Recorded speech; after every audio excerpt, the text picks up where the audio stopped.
Roscommon players celebrate with supporters after the Connacht final last year. Sky Sports analyst Peter Canavan looks ahead to the Connacht final between Roscommon and Galway. The Connacht final takes pride of place this weekend, and I noted that Kevin McStay issued his starting 15 a full week before the game. That suggests they are ready, they are totally focused, and they want everyone to know it. The fuss over Dr Hyde Park is out of the way. The game goes ahead there. Roscommon have the home advantage, and they will be fully centered on winning the provincial title for the second year in a row. They have a good chance too. Last year I tipped them to win the Connacht SFC, and I would have good time for them as a unit.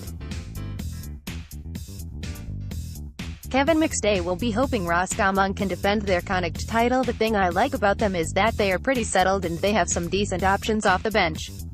Young Cian McEwen is a very talented player coming through the ranks, and I liked the look of him at underage. Kevin McStay is a sharp manager, a good tactician, and he has decided to keep the faith with the team, who comfortably beat Leitrim. I think there is just one positional change in the team, and Shane Murtaugh moved from the full forward line to half forward in a straight swap with Niall Kilroy.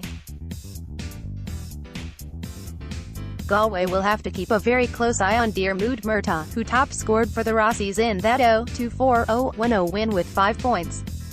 He is named to start at full forward.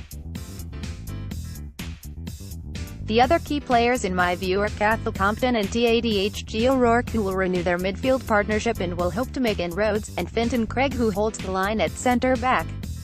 Cathal Craig is a classy player. He hit 4 points after coming on as a second-half substitute against Leitrim, but he has not been named in the starting team for the clash with the tribesmen, and it just shows that they have some strength and depth. Cathal Craig impressed off the bench in the semi-final. This will be Roscommon's third consecutive Connacht final appearance, so that will tell you they are doing a lot right. I like the way they came back from the dead in the NFL against both Meath and Tipperary, and that die-hard spirit is not something you can buy easily. At the time of writing, Kevin Walsh's side has not been revealed yet. People will maintain that they are hoping to earn some revenge for their shock defeat last year, but again, I didn't think it was much of a shock. Just a word on Paddy Tally, my county man. People are making a huge deal that Galway boasted the meanest defence in Division 1 this year, and they reckon Paddy is responsible for all that. But he is about way more than defence. Ask anyone who has ever worked with him. He is about players, management, and the team's overall style.